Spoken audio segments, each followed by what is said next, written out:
Welcome, everybody, to an episode of The Voice of Children Suffering in Silence. And beside me, I have my amazing, beautiful mother in love, Miss Stacey. Hello, everyone. Hope everyone is having a good day on purpose. On purpose. And we are doing this interview on purpose. So today I have brought my mother-in-law to you guys to share with you something that is very special, near and dear to her. And that's her breaking her silence of how I'm gonna let you say it because I don't even want to say it because this is for you. How I was well seasoned. I'm not saying that I had a bad life, and I'm not saying that I had a good life. I had a life that I'm thankful for. I grew up in the beginning in a two-parent household, and my father left when we were young, leaving my mother to raise 4 children by herself. My mother worked 3 jobs, and I was her backbone. I had an older sibling, but I still had 2 outside older siblings that we didn't know anything about. Then I had my 2 younger brothers that are my hearts. My mother would get up 4 and 5 o'clock in the morning to go to work. Let me backtrack. Growing up, everybody, as tight as times are now, families had to combine, and it was 2 and 3 generations living in one home. And we make fun and laugh at other people because they say the Mexicans or the Asians is people, period. Life is life. We lived with our grandparents for a point, and then my parents moved out on their own. My mother had my sister, she had me, then she had my brothers. We were brought up good, where we thought it wasn't good. We didn't think that we had anything, but we had a lot. Most of all, we had love. But still, back in the day, Black families were so secluded and secret about what happened in their homes. What happened in the home stayed in the home. Mm-hmm. I was molested. I never told anybody. And I held it in, I want to say until about 4 years ago, because I knew my father would have killed the person who did it. That was by a family member. Then I was also molested by a guy that lived around the corner from us. I never forget, it was the 4th of July. And he came and said that my mama said to come off the playground. And he said, but she said to come to my house. She was going to meet you at our house, his house. And I went. And my mother it was Daisy Dukes out then. I had this little Daisy Dukes outfit. It was a little denim jumper with a red and white polka dot blouse, and I had my little gym shoes on. And I went there because I was doing as an adult told me, because children weren't supposed to be heard, they were supposed to be seen. All of that is fictitious and wrong. Because had I known what I know now, a lot of things wouldn't have happened to me. Okay, so Mama Stacey, tell me a little bit about where you are from. I see you wearing your Baltimore shirt, and got the Ravens on there. I'm born and raised in Baltimore, Maryland. Okay. Emerson Avenue in Poplar Grove. Wow. I didn't even really know that. Emerson Avenue in Poplar Grove. Okay, so are your parents from here? My mother is actually from Annapolis and my father is from Baltimore. My mother met my father at Fort Meade. Wow. On an army base. So were your mom and dad married? Yeah, they were married for years. Okay. And they even had a pact, as long as both of them were alive, that they would never remarry. And my mother passed. And that's when my father was forced to remarry. Oh, okay, he was forced to read. I like that. Okay, because that's something we share in common. My mom has passed on as well, and my father was forced to remarry too. Okay. Okay. No, not really, but you know. I feel But I could definitely feel where you're coming from with that. So, what type of household were you brought up in? Like, what type of, I don't want to say relationship that they had, but just tell me about the household setting that you were brought up in. Hard-working Christian household. Okay. No, my mother didn't frequent church like that. She was brought up in church. My father, he was brought up in church as well. But both of my parents were hardworking. My father was in the military, and when he fought in the Vietnam War, Okay. and when he came home, he had his first job as a dishwasher after he served his country. Wow. Then he was gifted to get a job at General Motors, and that's where he retired from. My mother came from Annapolis to go to Cortez Peter Secretarial School, which is now Strayer Business College. And she met my father on the Army base. They got married. She had my sister. And then I came along. My mother was working at Social Security. Okay. And then she got pregnant with my brothers, and she took an early out retirement. But then as my brothers had gotten a little older and my father left, my mother went back to Social Security, and there used to be a hospital here called Providence Hospital. She did housekeeping there in the evenings. And then on the weekends, she would clean up in an office building down on, I think that was Charles Street.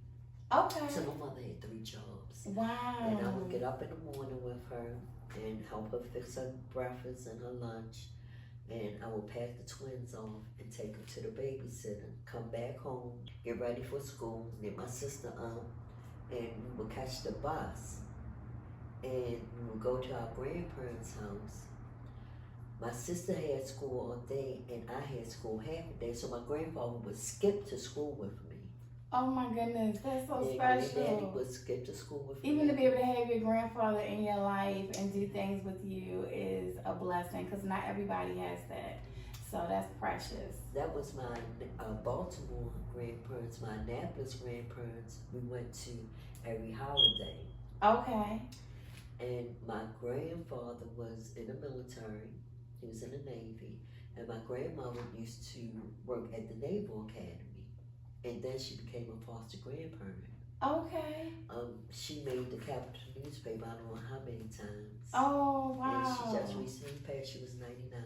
99. That's why God blessed her to live 99 years, because she was doing so many great things here. Okay, so you touched bases on something that happened to you when you were a child, and I think that's super significant in the voice of children suffering in silence, because it gives the child that's suffering in silence inside of you the opportunity to speak.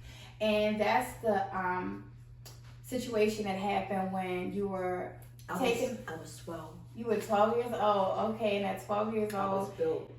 you were 12. No matter how you look, you were still a child. And you were playing on the playground, and you had an adult come to you and tell you that your mother said, come on off the playground and meet her at my house. And you went into that gentleman's house, and tell us what happened from there. He took me down in the basement, and I never forget, he locked the doors. And I kept saying, where's my mama? He sat me down, and he gave me some potato chips and soda.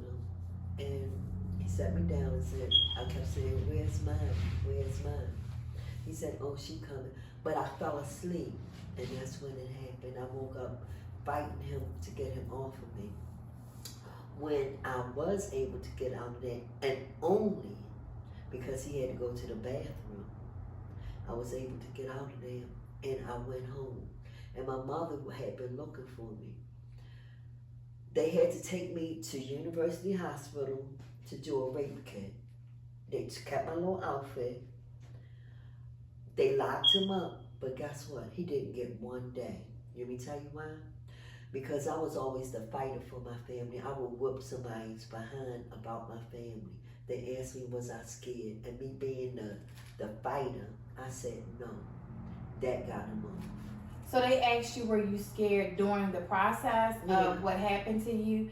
And because you said you weren't scared, then that kind of made them probably think that there was something I wanted, and it wasn't. Right. If somebody tells you to let them go, leave them alone, no means no. No means no. And regardless if your mama told you to come, your father told you to come, Jesus could tell you to come. No means no. Yeah. You're a holder, and as I'm an adult now, I know that I was being held against my will. Yeah. So how long were you there? Were you there just for a couple of hours? Just for a few hours. Okay. Well, thank God for that, because unfortunately there are some girls that don't make it out of that situation alive. And that was the first time. And that was the first time. Okay. Well, tell us, before we go to the second time, tell us how you at 12 years old were able to cope with life, period, during that time. It was hard. I was scared. I stayed in the house all the time. I started being disobedient, wanting to run the streets, thinking I was grown. And that's when all the drama and mayhem began. That's when everything went left. At the age of 15, I ran away from home for a whole year to the projects. My mother came to get me with the police because I had told them this. I had a friend that took me there. All I had was the clothes on my back. I didn't have any money. I was in school. I hooked school for a whole year. Thank God I was smart enough. We had enough credits to go to my next grade, but still stay in the same grade homeroom. But that's here nor there. I didn't have a job. I didn't sell any drugs. But your peers are your worst enemy. Somebody taught me how to boost. And I would go in the stores and steal so that I could have clothes on my back and pay the people that I was staying with that had no business letting me stay with them. Okay, so I'm going to go back real quick because you skipped to 15. So at 12, when this incident happened to you, your coping mechanism was to be disobedient, which means things change for you at home, because we know when you get disobedient, then you start getting beatings, there's starting to be, the relationship between you and your parents changes, and that ultimately changes your relationship between you and your siblings, because, things like, so basically there was a downfall for you in life after that incident happened. I'm curious to know, as far as your mom, because he used your mom as the candy to get you to come with him, how did that affect your mom? She was hurt that I was hurt. Right. She never sent him to come and get me. Oh, okay. So it was just a complete lie altogether. It was a complete lie altogether. She never sent him to come and get me. And me thinking that, because my mama was a person with a bleeding heart, and she always was taking someone in and always doing something for somebody. She was a neighborhood mother. So I'm thinking that he honestly was sent there by my mother, but he wasn't. Right. But did your mother know him? Yeah, she knew him from the neighborhood. Wow. He lived around the corner from us. He lived in his grandmother's basement. Wow. Excuse me, but at that time he was a grown man, and I still was a child. Right. Okay, so now we are 15, and I'm saying we because I'm here with you in this story together. Okay, now we're 15, and we have decided I just want to be away from home, and I'm just going to run the street. A lot of young people in your situation tend to feel like they are misunderstood. They aren't being heard, and no matter what, no one's going to take the time to truly listen to them, because we are taught as children, we're children, so even if you're crying, it's like, girl, shut that up. I'm gonna give you something to beat. I'm gonna give you a beating. I'm gonna give you something to cry for. Yeah. You are taught. And in a traumatic situation like yours, was there any empathy given to where, like, oh, well, let's get Stacey some therapy? Or no, girl, that was. Let me tell you something. That was an ultimate no-no. That was like voodoo. Black people, people of color did not do therapy, which was the worst thing they could have ever came up with. To be so against therapy. Yeah. So what was offered to you, if anything, as a help to you to help you through that trauma? Was there anything offered to you? Because the police were involved, there was a court hearing, so it got bigger than in the neighborhood. Because sometimes, unfortunately, things happen in the neighborhood and in the household, and it stays in the neighborhood and in the household. But this kind of went to court, and even though he got off on it, was there any type of, how did you feel as far as how it was handled? And I'm talking about within the people that knew, the adults that knew. How was it handled as far as giving you some type of help or security or extra love or any of that? It wasn't any of that. It was like, today is Monday, the next day is Tuesday, the next day is Wednesday. You got to keep on going. And that was it, and that was all. It was never talked about? It was pushed under the rug. And that you had it in the back of your mind, and you weren't supposed to continue to talk about it. And is that something for you? Is that something that kind of led you to this road of destruction? Because we've gone from 12 to 15 to being out here just mayhem. So was it because you didn't get that extra support or that extra care or that extra love that you needed that pushed you in that direction? It was because I thought that I was grown, because I had so many responsibilities. I got tired of being the child adult.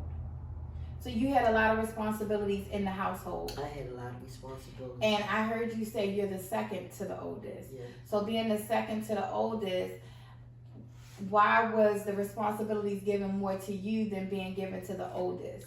Because my sister was more lackadaisy. She was doing her, and she was defiant. And she had held a grudge against me because she said I took her place. I don't understand, but that's people. My mental innocence said I was just born. Right. So it was an ongoing battle for years that led to further destruction. Okay. But at that point in my life, I felt like everybody was against me. So I had to fight for myself. Okay. So my mother came to get me with the police, and I jumped out the window and ran through the projects. And at that time, people would take you in. So I ran through the projects, and somebody took me in the house. They had the helicopter looking for me. So this was after you ran away from home. You're 15. I ran away. You're staying in the projects. People are helping you to be a runaway and taking you in. Your mom comes and looks for you to get you, which I'm just going to say shows love for you, because I'm not looking for my child if I don't love my child. Baby, all I thought about was my mother was coming to whip my ass because I had lied on her and embarrassed and humiliated her, and I had been all over the television screens. My mother was working at Social Security, a prominent job for an African-American female at the time. Yeah. And I just knew my mother had the look of, I'm going to tear you up when you get So me. you were on a TV because you were missing. Yeah. So you felt fearful of going back with your mom because you had embarrassed her. Yes. And you felt like she wasn't coming to get you because she loved you. She was coming to get you to tear you up. Yes. Okay. Because the next week my father came to get me, and I went with him. Wow. So your relationship with your dad, was that better than your relationship with your mom? I've always been a daddy's girl, but I've been a mama's baby. So you got love from both ends. And didn't realize it. Oh. And didn't realize it. And honestly, I mean, just listening to this small piece of your story, because I know your story is humongous, but listening to this small piece of your story, just one thing that has happened, that horrific thing that happened, could have created division. And also, you being responsible for your two younger siblings and having those responsibilities, not understanding that I'm a help to my parents. It was more like, I'm a kid and I want to be a kid. You know why I ran away from home? My mother wouldn't let me go to a going away party for one of my friends that was going away to the Marines. Wow. Because school started the next day. So I ran away from home. Oh my God. Because I was tired of being an adult. I just wanted to be a kid. I wanted to be me. Okay. So you felt because you couldn't go to the party with your friends and be a kid, and you had to stay home and be an adult and be responsible. But really also be a kid because school started tomorrow. So it wasn't like you were staying home to watch the kids tomorrow. You were staying home because you had to go to school tomorrow. But in your mind, you were like, okay, I do all that you asked me to do, and all I want to do is go to this party, and I should be able to go to this party, but now I'm about to create mayhem and run away. Yep, and that caused a lot of destruction. Oh, wow. And so that caused a lot of destruction in your family, I'm sure, because everybody felt like all eyes was on Stacey. Yeah. So before we talk about your parents, tell me, how did that affect your siblings? My sister didn't care, but my brothers were worried. Okay, because that's why I asked how it affected them, because if you were, in a sense, their caretaker while mommy was at work, because your parents had good jobs. Okay, you had a mama that had a Social Security job and a daddy that was at General Motors. You were blessed. Yeah. But you also were helping to take care of your younger siblings. So I'm sure your absence definitely had an effect on them. It did. It did. Have you guys talked about that as adults? We have touched bases on it, but we haven't went into it fully. They were telling me times that they didn't have anything fixed to eat, or if it wasn't anything, I would make sure my family had by any means necessary. I always had hustle in my blood. And I made sure what my mother couldn't do, I did. We touched bases on it. But never really got deep into it. Not really deep into it, because all of us are very sensitive. Oh, all of y'all need a big hug. Yeah. I love my brothers. I love But you let me too. tell you how God works. My father came to get me. I found out we had an older sibling, an older brother. Okay. And I did the investigation. Okay, you investigated. So, okay, your daddy came to get you from running away from home because you were still running from your mama too. So your daddy said, let me come and get you. Let me ask you though, was your mom and dad together during this time? No. Oh, okay. So that's probably more so They why were you still also married. felt, I know they were still married because you said they had a pact to the end. It was to the end. So that's also probably why you felt more comfortable with going with your dad, because you know at least I'm not going to my mama's house to get beat. So, so I'm going to go ahead with my daddy. So while you were with your dad, you found out that you had another sibling that was outside of your mom. Yes. Okay, and how was that experience? Wow. My father used to go to this house every Friday. It was a big brown house on Powhat. Okay. And it was a man, God rest his soul, Sam Lee. I said, Mr. Sam, why daddy always got to go to this house on Friday? He said, he going to see your brother. I said, he ain't going to see my brothers. My brothers with my mother. So I looked at the house. So when I said, I got to find out what's going on. How old were you? I was 16. Oh, yeah, 16. You can investigate. Okay. Yeah. I was working at McDonald's in Pikesville. It was on Wednesday. I never forget. I was supposed to go to work. I took off from work, and I walked down to Powhat, and I sat on this porch. I kept knocking on his door. I saw Michael Rice. Wow. And his mother's name. And I said, I got to find out what's going on. So the lady walked up. She said, oh, my God, you baby girl. I said, yes, ma'am. Does my brother live here? And she said, well, you might as well come on in. And she told me I immediately called my mother. Okay. You don't know. Look, you might have been scared to go home, but you weren't scared to call and tell girl, them, no, spill a beans. Yeah, I said, Daddy got a son. She said, what you talking about? You don't know what you talking about. But my mother had known. Oh. See, this is what I'm talking about with the family secrets. Oh, yeah. Yeah. My mother had known that my father had already had a child. 2 children, to be exact. Oh, wow. And I want to say they loved each other, but it was more or less of a forced marriage when she was pregnant with my sister. Because my grandparents did not like the fact that he kept impregnating women and he wasn't married. So he had 2 children before your mother and him got married. So when he got your mom pregnant, your grandparents were like, oh no, this is not going to be the same situation. You won't marry her. So even though they did love each other, it still was more like, oh no, you're gonna marry her. And I've learned over time that definitely has a huge effect on how things turn out between the two. Because they fought like cats and dogs. Yeah, because you kind of resent each other from being pushed together. My oldest sister, we didn't find out about her until we were looking over my father's coffin. At funeral. At his funeral. At his funeral. Yeah. Okay, and your sister. Okay. Wait. You've been doing some things out there. Okay. Okay, I know, okay. But I'm just like, some things I'll be thinking, I know, I don't know. But, okay. Wednesday, when I found out that evening, his mother called my father because they were still in communication with one another. My father did take care of his kids financially. Okay. And she said, you need to talk to Stacey because she has found out. But by this time, I had went down. This was Saturday. I had went to. I would go to my mother's on the weekends, and that Saturday, my father came there with my brother, and he introduced us. Wow. And my brothers was ecstatic because they found out they had an older brother. Okay, so wait a minute, because this is different from what I think everybody probably would be expecting. So, you guys find out that you have an older brother.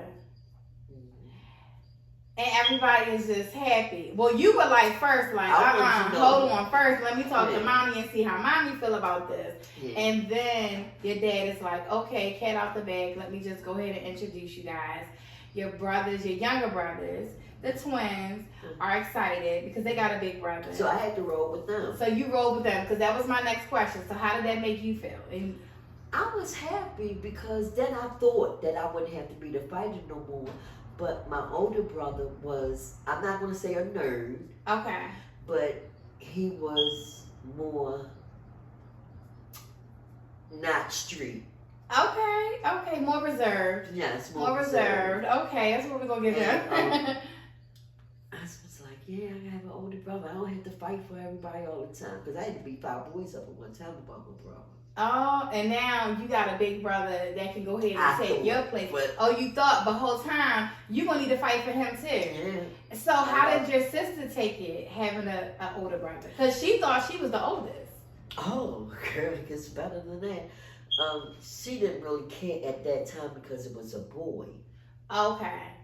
But when we found out that we had an older sister, she almost knocked the people's coffin over in the next chapel. Because she got to doing a Soul Train run line through the funeral home. Wow. So, okay. All right. Because I just jumped, but I jumped with you. I mean, I was jumping all over the place, but that's because I was curious to know how she felt.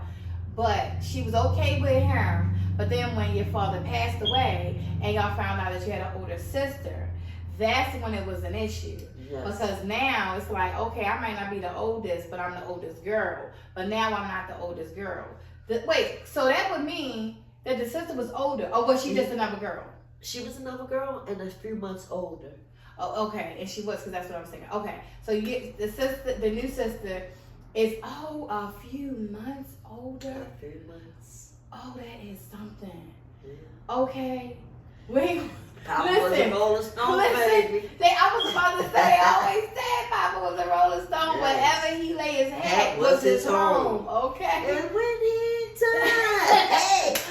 Okay, when he died. Okay. Because that's how we found out. Wow. Yeah. And so are you guys, because this has been years now, have you guys gotten closer with your older siblings, even though you weren't raised with them? Are you guys close with them? I don't talk to her like I should, but I do keep in contact with her. Okay. And I was happy that I had an older sister because my sister that I grew up with treated me so bad. Right. So now you have an opportunity to have a good relationship. That's good. That's good. So, okay, so let's fast forward to you becoming a mother. Ooh. So you had, I would say, an interesting childhood. You definitely had some trauma in your childhood. And I would say some unresolved trauma in your childhood. as well as in your upbringing, you had, you know, a lot of little kinks in there. How did that affect you becoming a mother? Well, my first child passed from SIDS, Okay. and then I had Shavay, and she almost died from SIDS, and I thought it was me.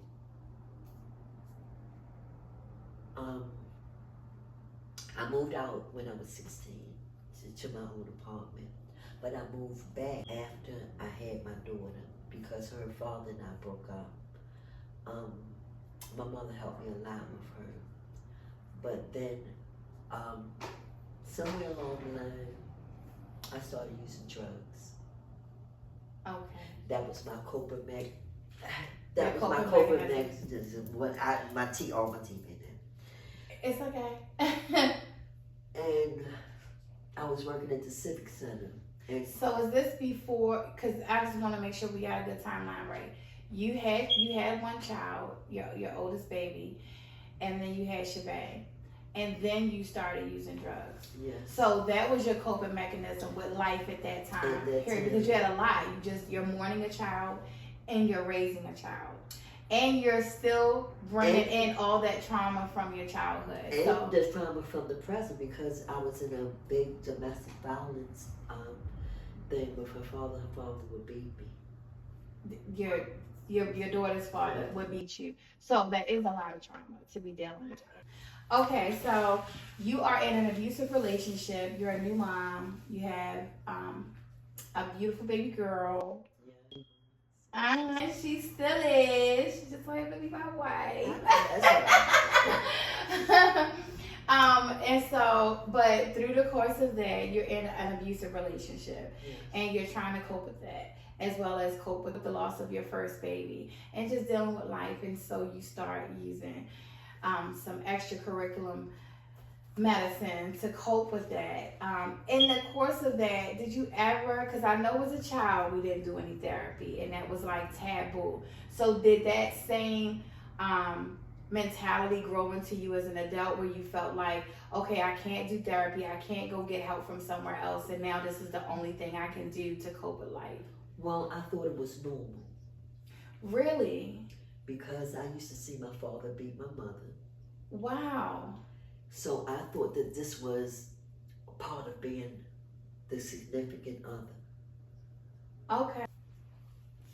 Okay, so how did you doing drugs affect you being a mom of one? Because right now you are a mother of one, you're in an abusive relationship. So let's talk about how being in an abusive relationship and using drugs as a coping mechanism affected your ability to be a mom. At first I thought I could swing it. She was getting all the love, affection, attention, and all of her material needs. Okay. But then I realized I wrote a check that I couldn't cash. And I'm not going to say I was neglecting her, but I was. Because when you're a mother, you're supposed to be there full force, physically, mentally, financially, and spiritually. All right. I was there physically. Mentally, I wasn't there. I was broken. Financially, my money started going other places, but I still made sure that she had what she needed. Okay. So, you wrote a check that you couldn't cash. Explain to us what that means. I had gotten to something bigger than what I knew. And I'm not endorsing any type of drugs for anybody, because that's the worst thing you can do. Physically to your body, mentally to your body, and financially to your pockets. Mm-hmm. I started getting into the drugs more. I started experimenting more. I started meeting different people. And like I said, I always had hustle in my blood. So then I knew I wasn't going to flat back it. I wasn't polishing no knobs. I got tired of stealing. So the next thing was to do was to sell drugs. So with her father, I started selling marijuana. And then that's when I got with my Civic Center crew, and my drug habit went from marijuana to cocaine, from cocaine to heroin. And it's all a spiral effect. It's a downfall. It's a downward spiral effect. You start with marijuana, and then you dibble and dab. And I never got a habit off of cocaine, so I thought I was good. But then I was introduced to heroin, and it put me in a mindset that I was the queen of the world. And I blocked everybody else out, and it was all about me. It was my world. Wow. And it gave me this euphoria that is undescribable. So how did motherhood play a role in you being the queen of the world? I was getting it like that. I had money like that, so I would pay people to watch my daughter. I didn't have to be there. I could be in the streets. Whatever she needed, she got. So you were able to financially provide for her, but you just weren't able to be there in any other way. Any other aspect. And I know now that all she wanted was me. Mm-hmm. And she was crying out for a mother's love that's unconditional. And I wasn't giving it to her. And then I had other children 10 years and on, so later, after so her. 10 years after your first child, then you had more children. I had more children. So how many children did you have? I had 5 children on the count. Okay, so you had 5 altogether. So after your first child, 10 years later. I have ghetto twins. Okay, after 10 years. So 10 years later, you have a set. That's funny because I've heard the term Irish twins. I've never heard the term ghetto twins, but okay. But we have a set. 2 of my children stay the same age for at least 3 months out of the year. Okay. They call them ghetto twins. Okay, so that's so you have 2 back to back, and then you have 2 more. Right. Okay, and so by this time, so this is 10 years later. Are you still using drugs, or now you're clean? Like, how was life for you at this point in time? It was an in and out thing. I had an unfortunate accident. I fell and completely fractured my right compound fibula, and I was clean at the time. And I've been clean for over a year. But they put me on so many opiate-based drugs and then snatched me right off of them for insurance purposes. Mm-hmm. That I had no choice but to go back to the streets, because that was the only way. I didn't know what being ill was, because I had so much asset to drugs. Okay. So you had so much access to being able to get drugs that you never knew what it was like to go without them. So then what made you stop doing drugs for that 1 year? My daughter. Okay.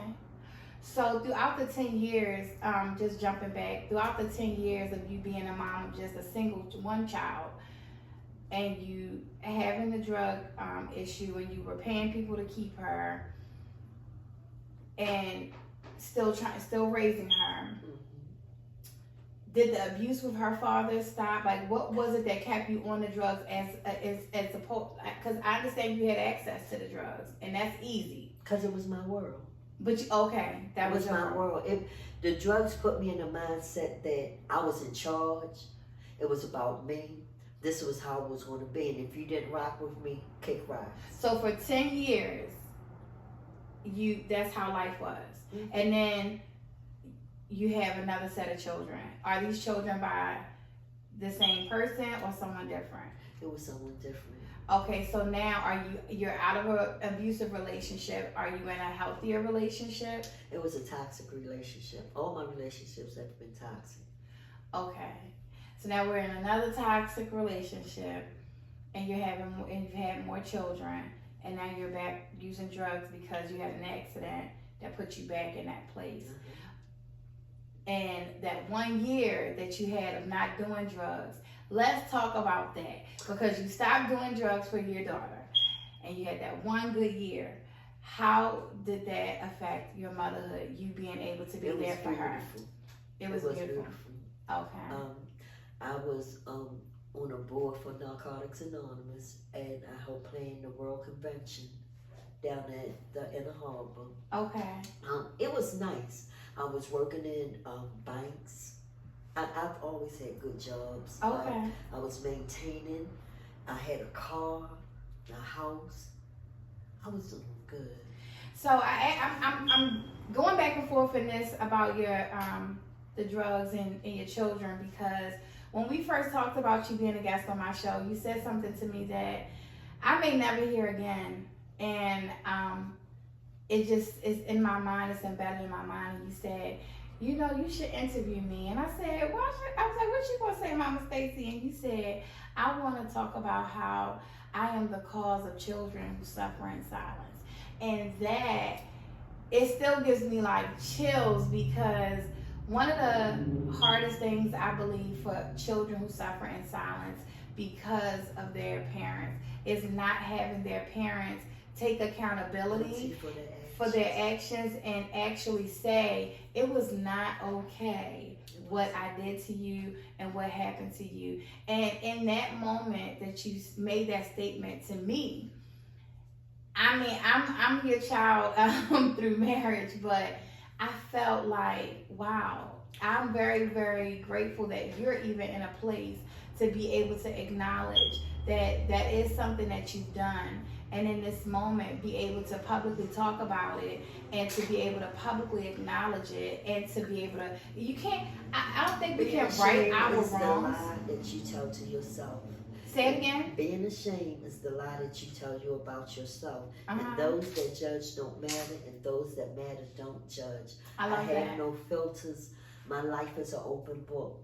I gave my daughter, and I know I was wrong, I gave my daughter the same responsibilities that I had, and I know how I felt. So why in the hell did I do it to her? Right. And I've always taught my kids, just because you're little, your opinion does matter, because guess what? At the end of the day, you're a person too. Right. So I tried to sugarcoat it. I say, well, I this and I that. But then I sat back and I said, have you lost your mind? Because you can damage these people.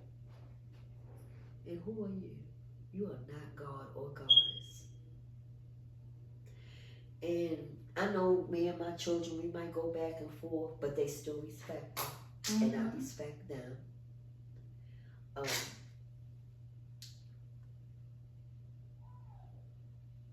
I don't like some things they do, and they don't like some things that I do. But I can't tell them who and how, and they can't tell me who and how.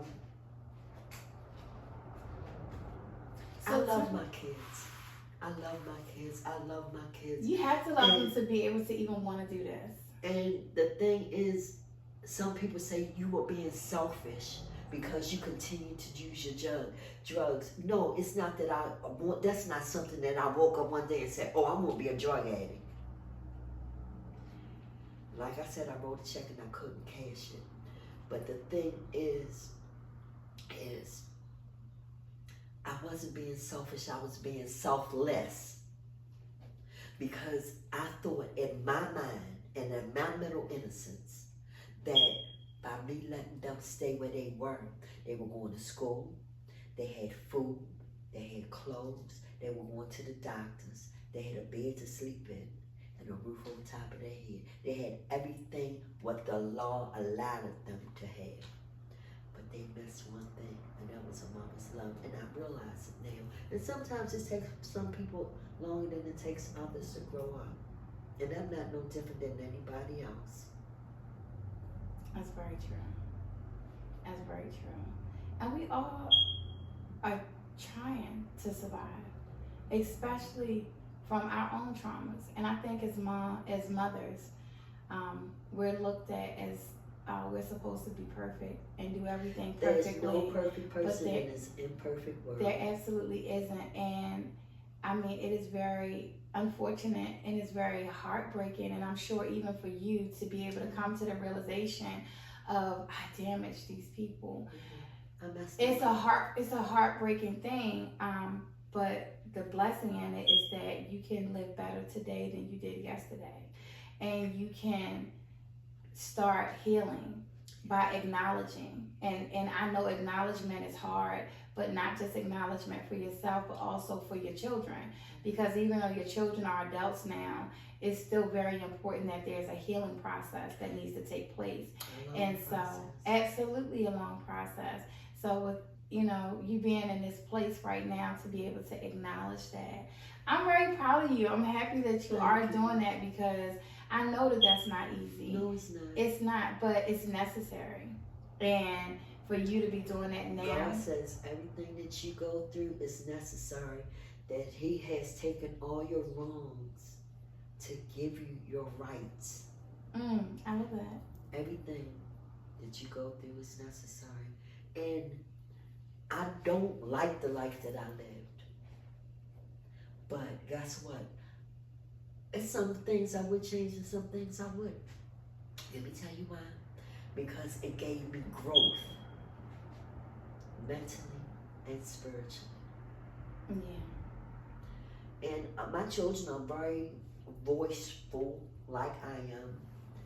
And good God Almighty, they give me a fit, but I have to respect and accept them for being the person that they are. And I love my kids. And that's all that matters. And that love will help you guys to heal. But, patience and understanding and consideration and compassion are all the ingredients that are needed in your relationships with each of them to help them to heal.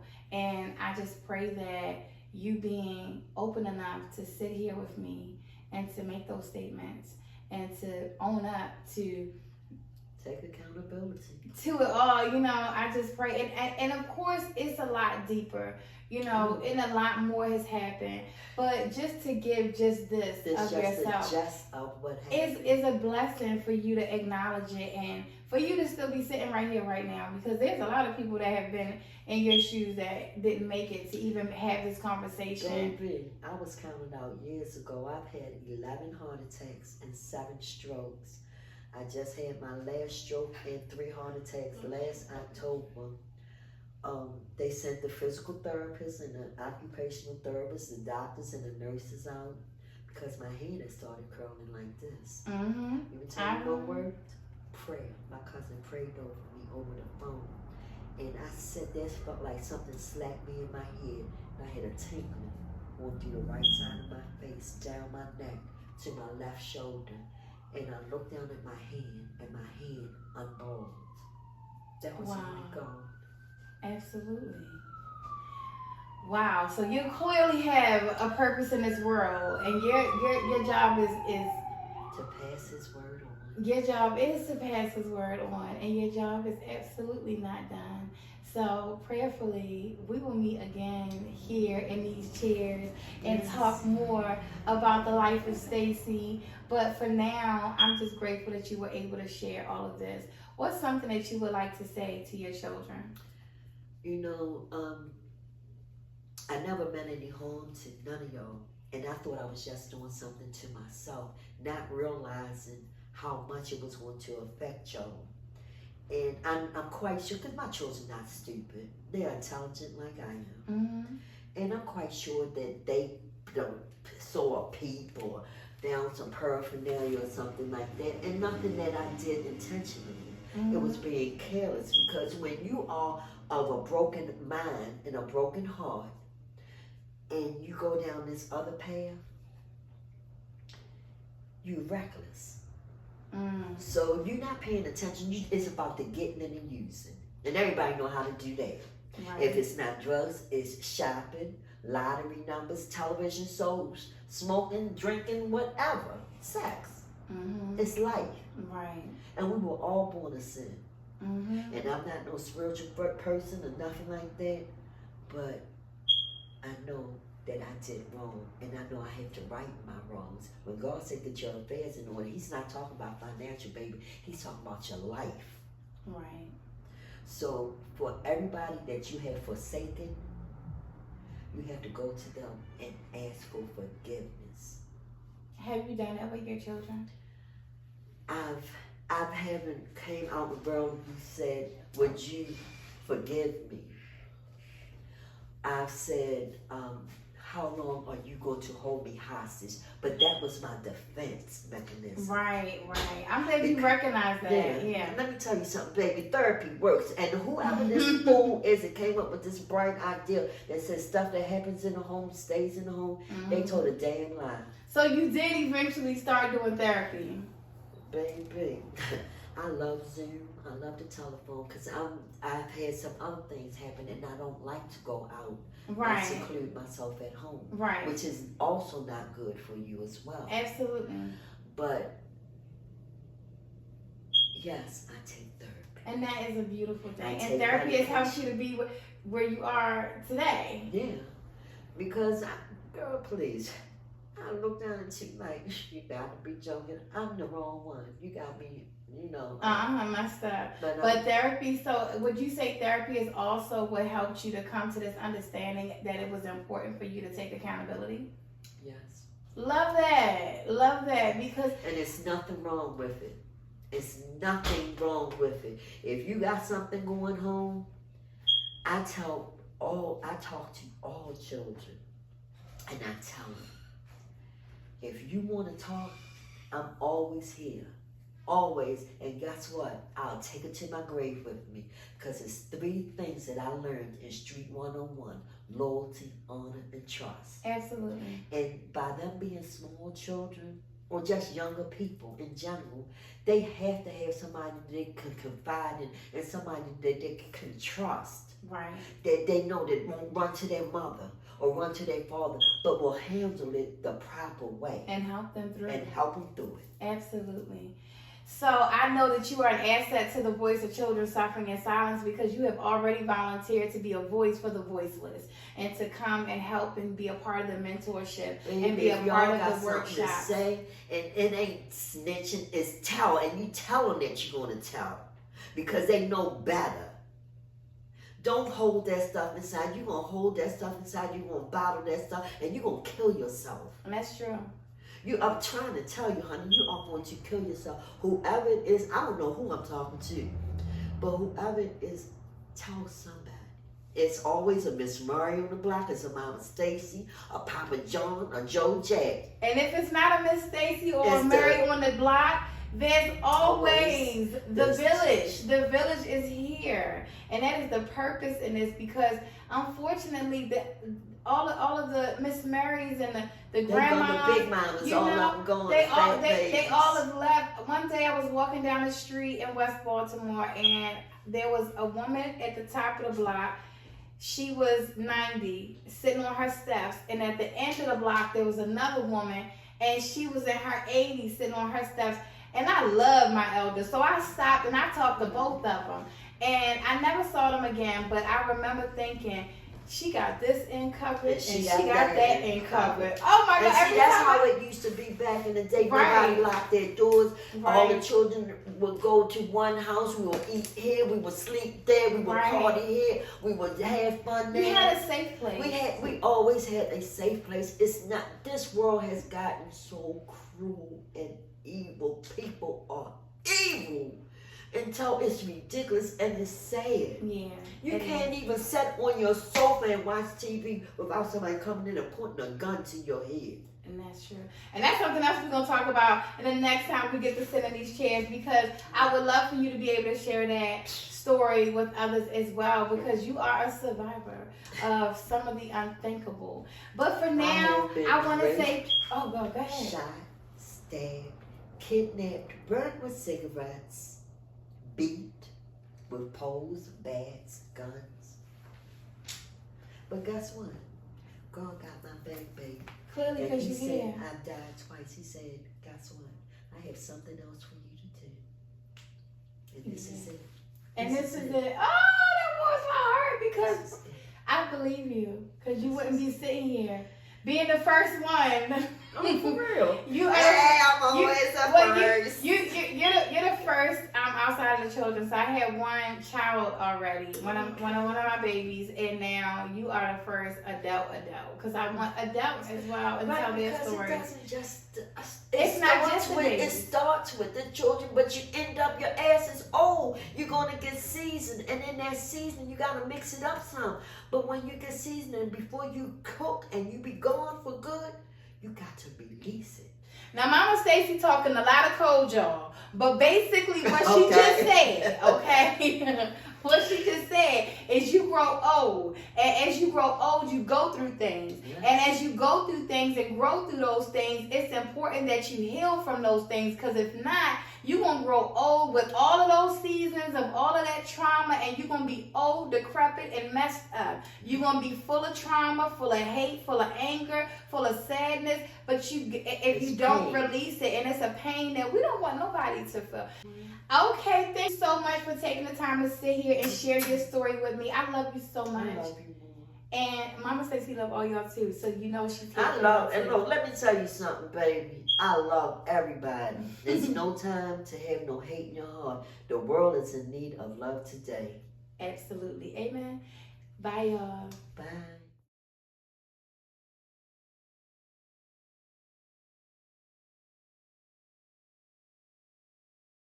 Sweeter in the morning when I look at your face, I love you. Oh, my little daughter, you're the meaning of grace, I love you. And I'm like, oh, take a little piece of my heart. Talking in your sleep, I wonder what you're dreaming up, dear. And if the world don't keep you warm, there's a blanket of stars above here. And I'm like,